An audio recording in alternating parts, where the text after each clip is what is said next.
کیونکہ وہ شخص اپنے جسم سے بہت زیادہ پانی اور نمک پسینے کی زیادتی کی وجہ سے خارج کر رہا ہوتا ہے۔ اس کے برعکس اگر ایک سخت جان شخص اس قسم کے ماحول میں کام جاری رکھتا ہے تو انسانی جسم اپنے آپ کو ان حالات کے مطابق ڈھال لیتا ہے اور اس طرح حرارت کے نقائص کی شرح کم ہو جاتی ہے۔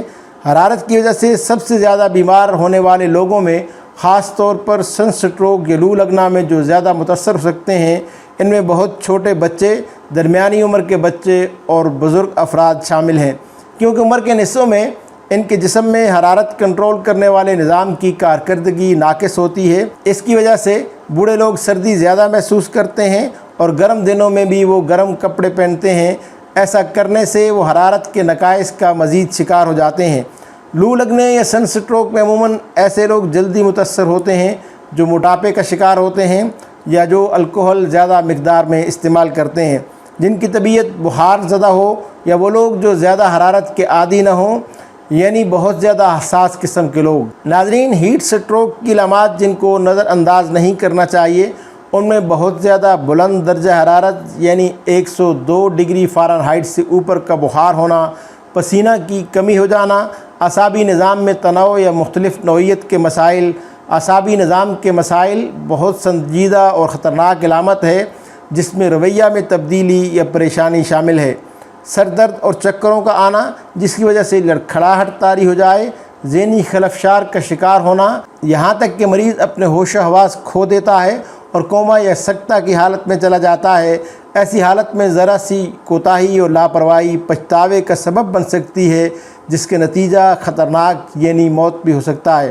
اگر اس سے مریض ٹھیک بھی ہو جائیں تو یہ مریضوں میں تقریباً 20% تک مہلک ثابت ہوتا ہے اور وہ مریض کئی مہینوں تک توازن کے مسائل کا شکار رہتے ہیں۔ تاہم اگر صحیح اور بروقت بہترین علاج ہو جائے تو حالت بہتر ہو جاتی ہے، مریض تیزی سے صحت یاب ہو جاتا ہے۔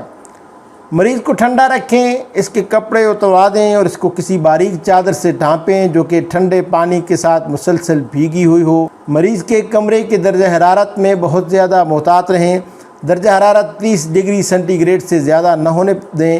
اگر اس سے درجہ حرارت تجاوز کرتا ہے تو مریض صدمہ کی حالت میں جا سکتا ہے، اور اگر ممکن ہو تو مریض کو ٹھنڈے پانی کے ٹب میں رکھیں۔ اس کے علاوہ ادویات کے ساتھ ساتھ پانی زیادہ استعمال کرائیں اور تقریباً 12 گلاس روزانہ پانی پئیں۔ مسلسل مشروبات پینا جاری رکھیں یہاں تک کہ مریض بہتر محسوس کرنے لگے۔ ناظرین، اگر مریض بلڈ پریشر کا شکار نہ ہو تو دھوپ میں نکلنے سے پہلے 1 کپ تازہ پانی میں تھوڑا سا نمک ملا کر پی لینے سے سن سٹروک سے بچاؤ کیا جا سکتا ہے۔ سن سٹروک کا ہومیوپیتھک علاج اس کی شدید علامات کے ساتھ اس کے مابعد اثرات پر قابو پانے میں بھی مدد کرتا ہے۔ سن سٹروک کی شدید صورتوں میں یہ میڈیسنز علاج کے روایتی انداز کے ساتھ مل کر حالت کو سنبھالنے میں مدد کرتی ہیں۔ ناظرین، سن سٹروک ایک ہنگامی حالت ہے جس میں فوری طبی امداد کی ضرورت ہوتی ہے۔ ایک ہومیوپیتھک معالج کے مشورے سے بہترین ہومیوپیتھک ادویات کے انتخاب کے ذریعے ان کے جادوئی اثرات کا مشاہدہ کیا جا سکتا ہے۔ گلونائن سن سٹروک کے لیے ٹاپ رینک ٹریٹمنٹ ہے، جہاں مریض کو اچانک شدید سر درد کے ساتھ دھڑکن کا احساس، مریض سر میں بھاری پن کی شکایت کرتا ہے اور یہ احساس ہوتا ہے کہ سر پھٹنے والا ہے۔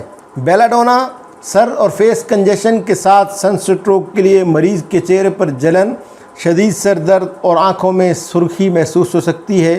کمزوری کی وجہ سے مریض بے ہوش ہو سکتا ہے، جلد گرم، سرخ اور خشک محسوس ہوتی ہے اور کم سے کم حرکت کرنے سے بھی شکایت بڑھ جاتی ہے تو بیلاڈونا دوا ہوتی ہے۔ جیلسیمیم سن سٹروک کے ساتھ سستی اور غنودگی پائی جاتی ہے۔ جب مریض سستی اور غنودگی محسوس کرتا ہو، ایسی صورتوں میں کانپنے کے ساتھ ساتھ کمزوری ہو جاتی ہے، مریض کو چکر آتے ہیں اور الجھن محسوس ہوتی ہے۔ جب نظر کے دھندلے پن کے ساتھ چکر آئیں تو جیلسیمیم بہت اچھا کام کرتی ہے۔ زیادہ تر معاملات میں جیلسیمیم کا مریض لیٹنے پر بہتر محسوس کرتا ہے۔ نیٹرمیور اگر 6x میں استعمال کی جائے تو کافی حد تک سن سٹروک سے بچا جا سکتا ہے۔ ان ادویات کے علاوہ بھی کئی ایک ادویات مریض کی انفرادی علامات کے مطابق استعمال کی جاتی ہیں۔ ناظرین، یہ سبھی دوائیں یا کوئی بھی دوا استعمال کرنے سے پہلے اپنے قریبی ہومیوپیتھک معالج سے مشورہ ضرور کیجیے، یا پھر ہمیں واٹس ایپ کیجیے، کال کیجیے، یا پھر بالمشافہ ملاقات کے لیے تشریف لائیے، اس لیے کہ ہمیں اعزاز حاصل ہے کہ عوان ہومیوپیتھک کلینک گزشتہ 46 برسوں سے ہومیوپیتھک طریقہ علاج کے ذریعے دکھی انسانیت کی خدمت میں مصروف عمل ہے۔ آپ کو کوئی اور سوال پوچھنا ہو، کسی بیماری کے متعلق کچھ جاننا چاہتے ہوں یا کسی ہومیوپیتھک دوا کے متعلق آپ کا کوئی سوال ہو تو کمنٹس باکس میں اس کا اظہار ضرور کیجئے۔ امید ہے یہ ویڈیو آپ کو پسند آئی ہوگی۔ ویڈیو اچھی لگی ہے تو اسے لائک کیجئے، شیئر کیجئے اپنے فرینڈز، فیملی اور اپنے پیاروں کے ساتھ تاکہ انہیں بھی بینیفٹ مل سکے۔ اپنا اور اپنے پیاروں کا بہت زیادہ خیال رکھیے۔ ملتے ہیں بہت جلد کسی نئی ویڈیو کے ساتھ، تب تک کے لیے اجازت دیجیے۔ اللہ حافظ۔